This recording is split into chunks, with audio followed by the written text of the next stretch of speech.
Deus, dentro da sua infinita misericórdia, nós rogamos a proteção e o amparo, nos auxilie nesta noite, para que os aprendizados possam ressoar na nossa mente e no nosso coração.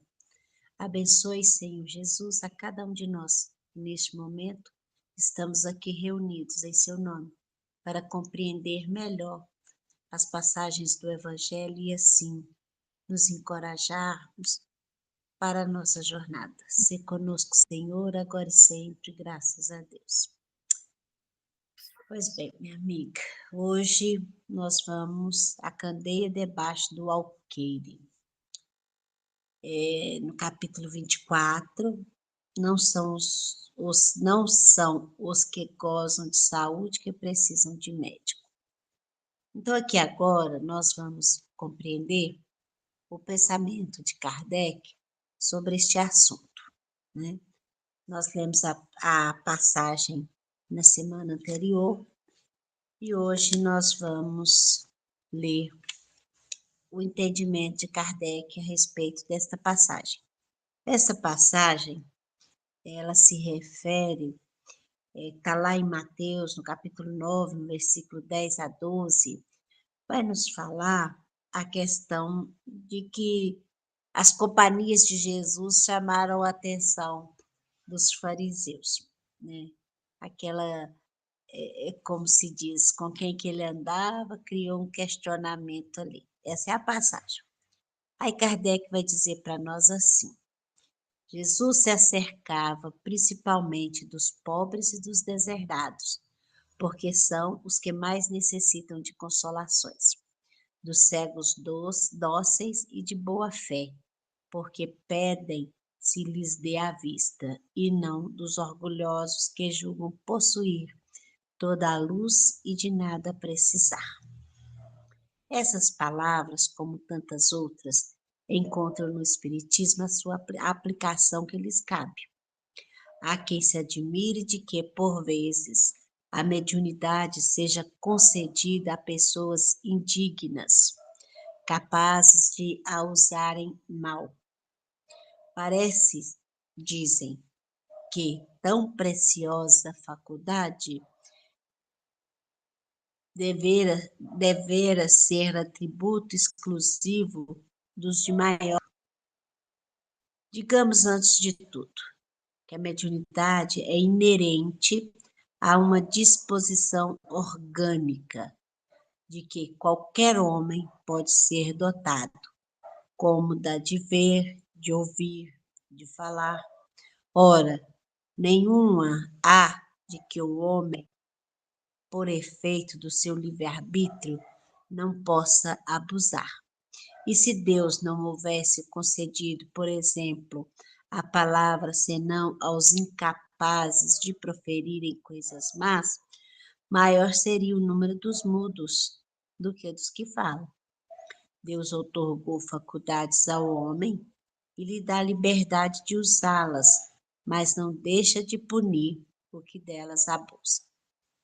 Se só aos mais dignos fosse concedida a faculdade de comunicar com os espíritos, quem ousaria pretendê-la? Onde, ao demais, o limite entre a dignidade e a indignidade?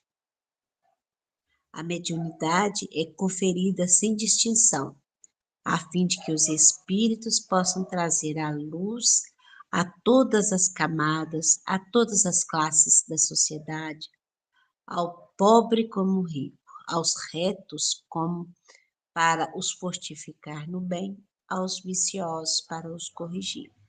Não são estes últimos os doentes que necessitam de médico? Por que o privaria Deus de não quer a morte do pecador, do socorro que pode arrancar ao lameiro?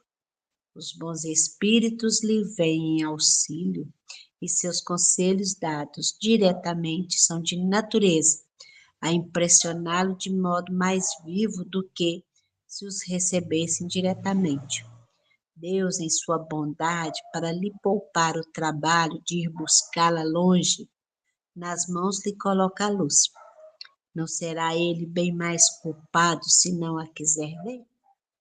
Poderá desculpar-se com a sua ignorância quando ele mesmo haja escrito com suas mãos, visto com seus olhos e pronunciado com a própria boca a sua condenação?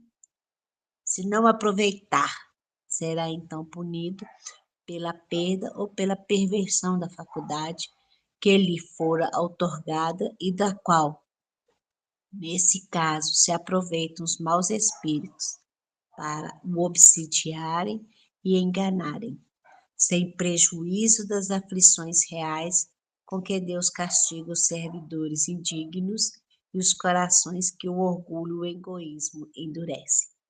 A mediunidade não implica necessariamente relações habituais com os espíritos superiores. É apenas uma aptidão para servir de instrumento mais ou menos útil aos espíritos em geral. O bom médium, pois, não é aquele que comunica facilmente, mas aquele que é simpático aos bons espíritos, e somente deles tem assistência. Unicamente nesse sentido é que a excelência das qualidades morais se torna onipotente sobre a mediunidade. E aí, Claudinha?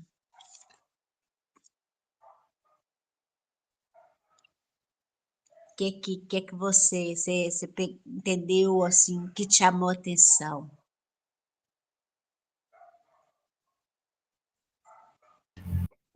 Ó, eu entendi que está falando a respeito das faculdades mediúnicas, né? Que ela pode ser para qualquer um, independente se é uma boa pessoa ou não, né? E cabe a cada um trabalhar ela de acordo com as suas faculdades, né? E que o objetivo é sempre estar trabalhando para o aperfeiçoamento de cada um.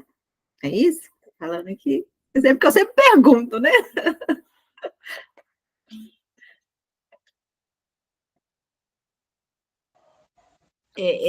É muito interessante, porque o que Kardec fez?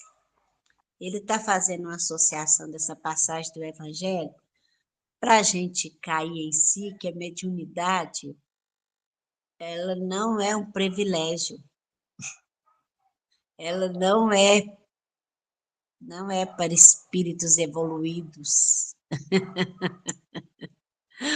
A mediunidade é para os doentes, é para os que precisam. Então, quando ele fala que como que você depois vai falar que não sabe, se você sentiu, se você escreveu, se você leu as mensagens, como é que você vai falar que não sabia? Então, ele tá fazendo esse link entre a mediunidade como uma ferramenta para te ajudar no seu processo de evolução, né? E é muito legal ele mostrando aqui para nós que ela é orgânica, é uma predisposição do corpo, não é nada psíquico, é orgânico, é a constituição física. E a gente vai ver que geralmente, tipo assim, o pai ou a mãe tem essa faculdade, ou alguém da família, nunca é um sozinho. Pode ser que entre eles algum venha com ela mais ostensivamente, mas a mediunidade ela é orgânica, é do nosso corpo e não do nosso espírito. Mas aí tem um detalhe, como que a gente usa, aí que está o nosso livre-arbítrio. O uso que nós fazemos dela. E é interessante que ele vai mostrar também que a comunicação com os espíritos é tanto com o espírito superior como espírito inferior. Não tem aquela questão de você comunicar só com um tipo de espírito. O que vai ser o diferencial é a sua conduta moral. A sua moralidade é que vai criar sintonia com os espíritos. Então, se você é uma pessoa que está procurando se melhorar, procurando se disciplinar, procurando viver uma vida com equilíbrio, porque o problema é o equilíbrio, porque tudo que Deus criou é sagrado, tudo que tem no mundo é sagrado. A nossa questão é os excessos, é o desequilíbrio, ou é os excessos ou é a falta. E o nosso desafio é transitar nesses, como se diz, nessa dualidade do mundo com equilíbrio. Porque, de certa forma, os vícios são o quê? Os vícios é o desequilíbrio. Né? Então, ele está falando aqui para a gente que Deus, ele é tão bom que ele dá oportunidade, o próprio médium, de ter todas as informações que ele precisa. Para ele precisar buscar longe. Qual informação que é primordial nisso aqui tudo? É nós tomarmos consciência que nós somos espírito imortal. Que a imortalidade, da imortalidade da alma, da vida que segue, né? Que a vida que perpetua mesmo com a morte do corpo. Então, a gente vai entender que no dia que nós, como humanidade, tomarmos consciência que nós somos espíritos, a vida na Terra vai mudar completamente. Porque a gente vai ter respeito por si, pelo próximo, pela natureza. A gente não vai ficar pego ao imediatismo na matéria. A gente vai estar buscando ser melhor por ser melhor e não para competir, não para querer ser mais do que o outro. Não vai querer passar a perna no outro. Porque esses sentimentos ainda não está presente mais. Mas isso é a questão do passar do tempo, que a doutrina traz para a gente. O processo que nós estamos inseridos, no processo de evolução, de libertação, de domínio sobre a matéria. Não excluindo ela, mas tendo domínio sobre ela. Então, basicamente, ele nos alerta isso, que não é nenhum santo, não é nenhum privilegiado, não é nenhum missionário, questão da mediunidade, é uma oportunidade da gente estar tomando consciência da vida imortal e assim ir se transformando. Beleza? Beleza. Quando você estava falando, eu estou aqui pensando, né? Um monte de coisa que eu tenho estudado um pouquinho. E aí veio aquela questão, né? Que Jesus falou, amai-vos e instruí-vos, não é isso? E a questão de instruir, não sei se foi Jesus, não, mas foi Kardec. Foi Kardec, né? Aí, tá vendo? Estou aprendendo, já vi que eu estava cometendo um erro. Então, aí, e a gente, assim, quando a gente começa a estudar uma coisa, a gente tem fome por descobrir aquilo ali, independente do assunto, né?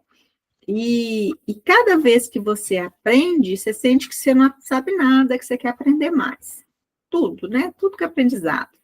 E quando fala que a gente tem que instruir, é instruir em todos os sentidos. Hoje eu fico vendo, assim, igual, por exemplo, quando a gente se conheceu, você estava naquela do Vedanta, né?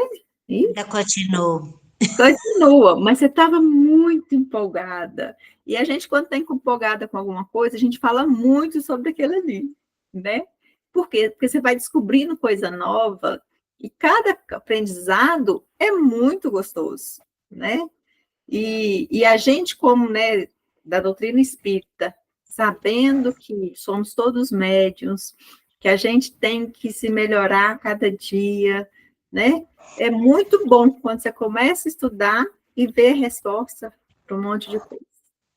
Né? Eu estou nessa fase aí de descobrir coisas, de fazer relação com o que eu já sei, né? Com o que eu estou aprendendo, com o que está no Evangelho, e é muito legal. Mas o processo é esse mesmo, a gente absorver tudo, é igual no caso, eu percebo que Vedanta, não é todo mundo que quer saber de Vedanta, porque Vedanta é mais profundo do que a doutrina espírita. Uhum. E a superficialidade, ela é mais tranquila. Eu estou na física quântica. Paralelo ao espiritismo, eu estou na física quântica. E eu estou assim, nossa, não sei nada. Mas, como se diz, você vai encontrar a física quântica no espiritismo, você vai encontrar a física quântica em Vedanta. Porque, na verdade, é tudo é um só. É a questão da gente buscar esse entendimento. E Mas esse entendimento, à medida que a gente vai amadurecendo, ele vai ampliando, ele não muda. não, e é interessante isso, porque assim, a física quântica está aí já, né? Quanto tempo? E a gente tem muita gente que nem sabe o que é. Eu mesmo já estudei isso muitos anos atrás, um pouquinho, uma visão superficial. E hoje, quando você traz a física quântica com o espiritismo, você vai ver que, né, que elas se conectam, que faz sentido e que você tem mesmo que melhorar todo dia, porque você vai voltar, ou você vai mudar de lugar, né? É muito louco isso aí.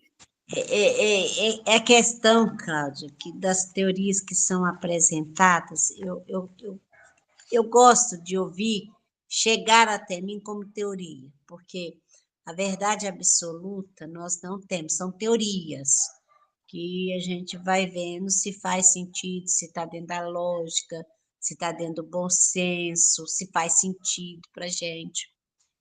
E o que que acontece? Tem muitas teorias, essas teorias do multiverso, que eu não consigo compreender,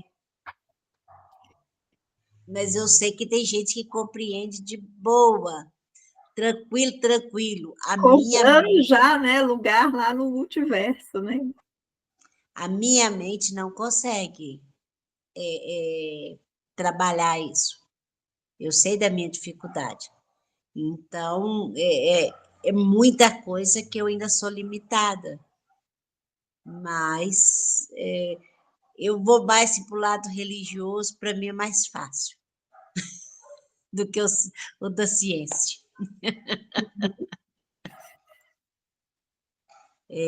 Vai devagar, até daqui mais uns 30, 40 anos, a gente vai entender melhor. Pois é, e é tão simples, né? Porque, como se diz, na verdade, nós já somos tudo aquilo que a gente deseja ser. Só que, pelas nossas escolhas, a gente vai se perdendo. Nós perdemos a conexão conosco mesmo. Por quê? Qual que é a minha conexão comigo é através de quem? Através do próximo.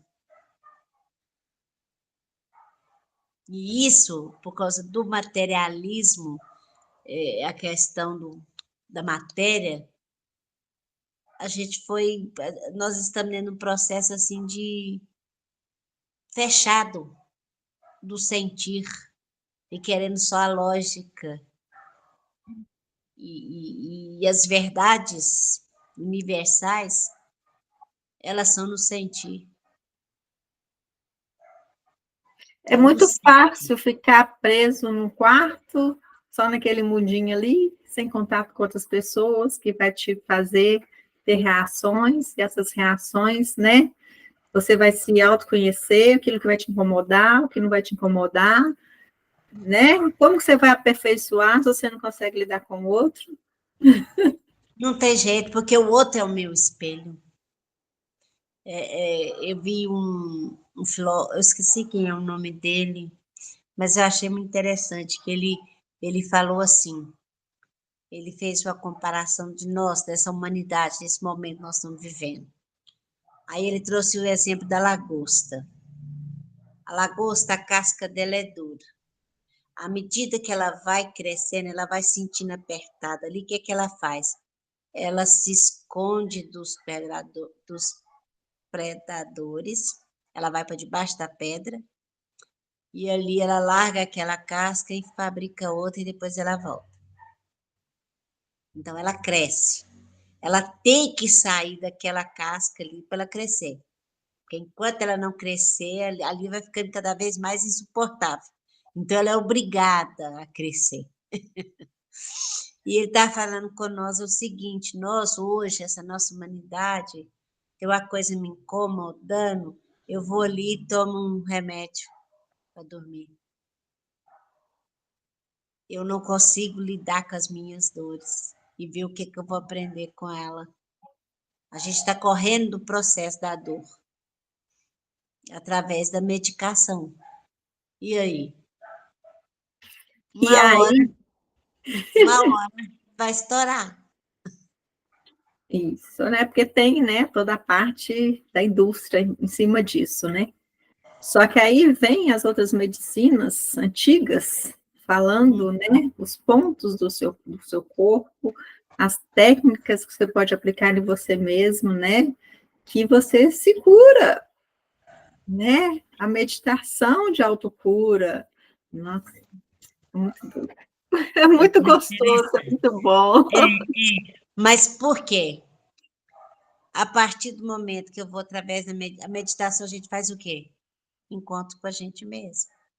Então, a gente vai procurar ressignificar aquilo que a gente está vivendo. O que tem conserto, eu aceito. Como se o que tem conserto, eu conserto. O que não tem, eu aceito e sigo em frente. Melhor do que anestesiar e não pensar no assunto. Mas Né? aí a gente tem que Não sou considerar que contra a medicação, mas eu não tô, eu estou falando daquela automedicação. E não um processo que você vai no médico, aquela coisa toda. é isso que eu ia falar, porque às vezes a pessoa está realmente doente, e a doente você precisa da medicação, né? Uhum. É necessária. Mas você tem o equilíbrio, que você falou mais cedo, a gente consegue alternativas nas plantas, nos pontos do corpo, né? Mas para É aquele isso momento, funcionar, você tem que estar bem. porque é aquele momento assim, nossa, a minha vida está muito difícil, eu estou com um problema aqui, vou lá e tomo um remédio. Não estou falando eu estou falando dessa questão. De Nossa, eu estou fuga. com essa questão, em vez de eu olhar para a questão, eu tomo remédio para anestesiar. Eu estou fugindo da questão.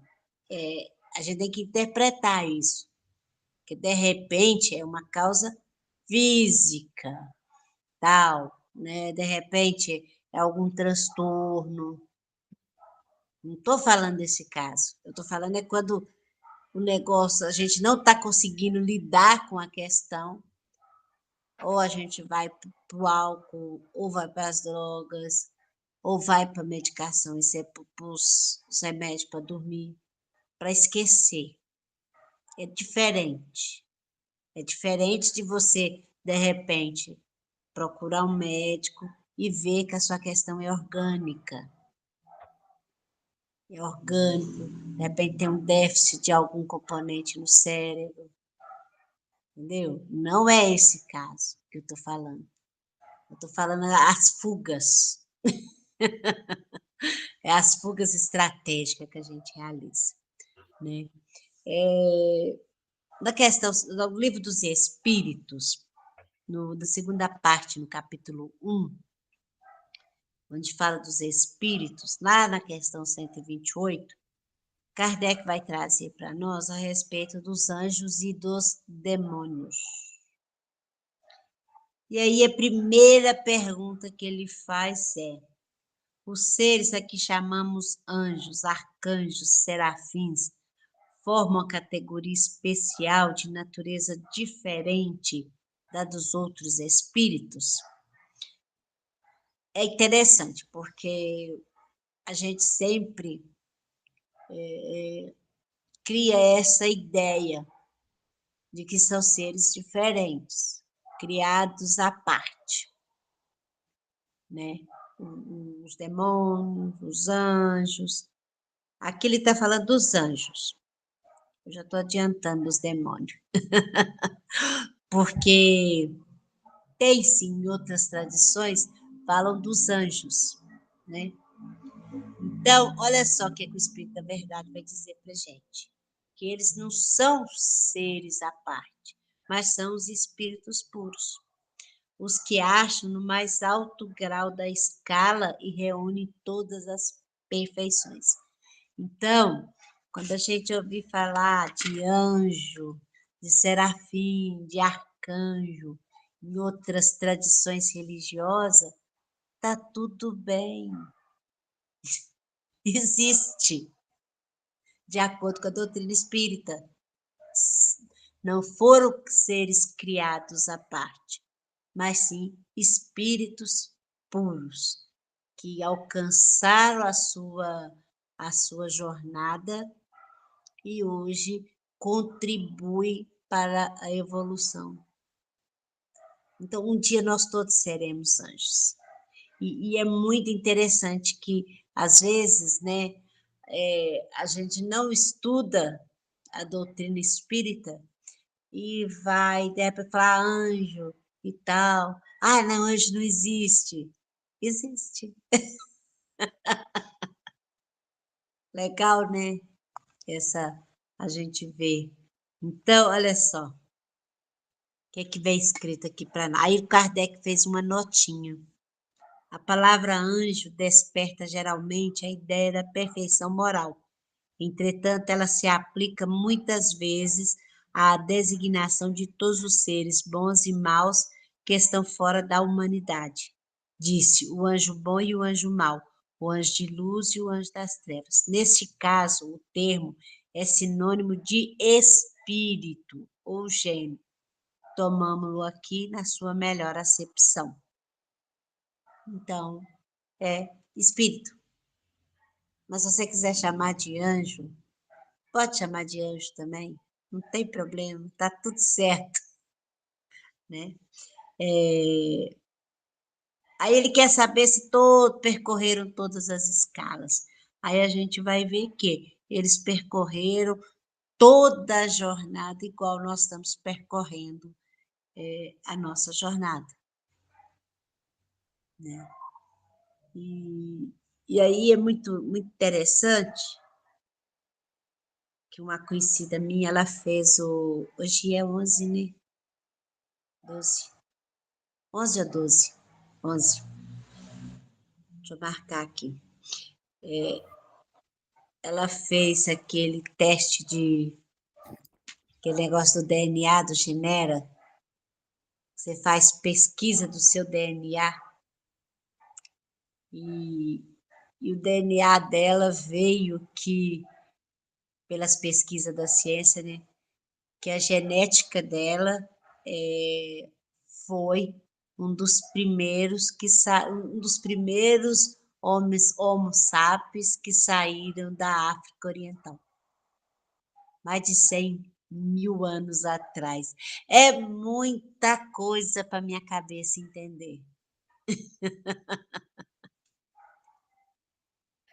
E, e, e isso, como se diz, e essa linhagem é só vista através do DNA da mãe, né?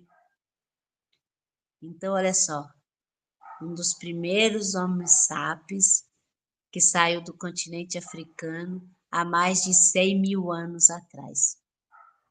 que está fazendo aqui na Terra?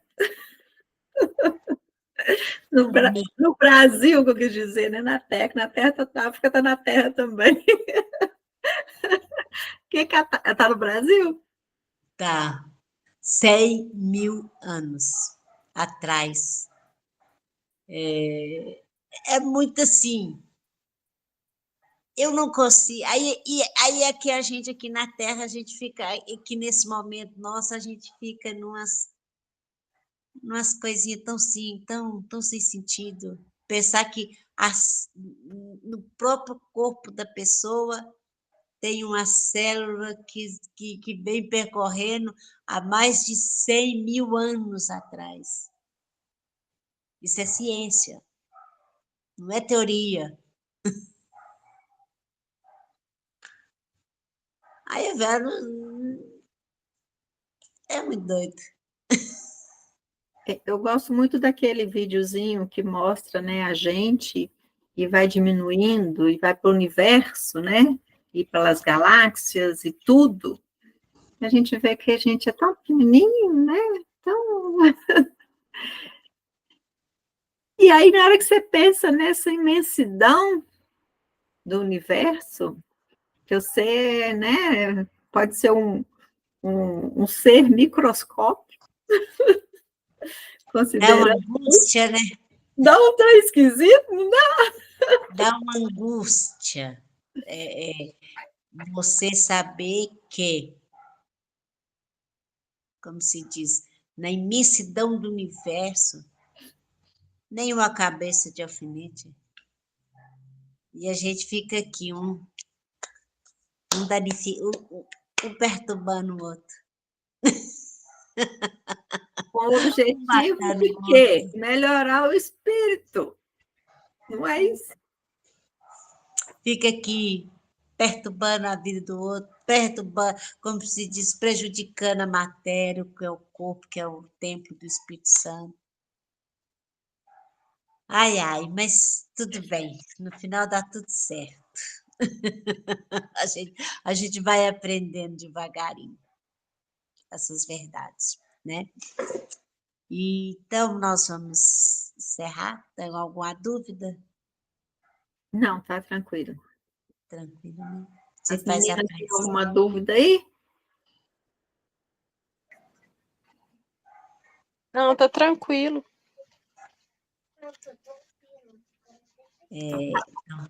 Então, vamos fazer você faz a prece final para nós, Cláudia? Faço. Eu vou fazer a oração da Ave Maria, que eu recebi uma vez e eu gosto muito dela também. Ave Maria, de amor e bondade, seu nosso guia na caridade. Cheia de graça, luz e amor, conduz nossas almas ao Redentor. O Senhor é convosco, ó Mãe Puríssima, bendita sois vós, ó Mãe Amantíssima. Bendito é o fruto tão cheio de luz, do vosso ventre nasceu Jesus. Ó Maria, rogai por nós, pois dentre as mulheres, bendita sois vós.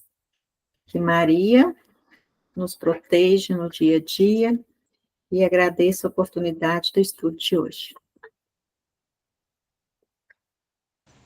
Que assim seja e até semana que vem, se assim Deus nos Amém. Se Deus quiser. Boa noite, meninas. Boa noite. Boa noite.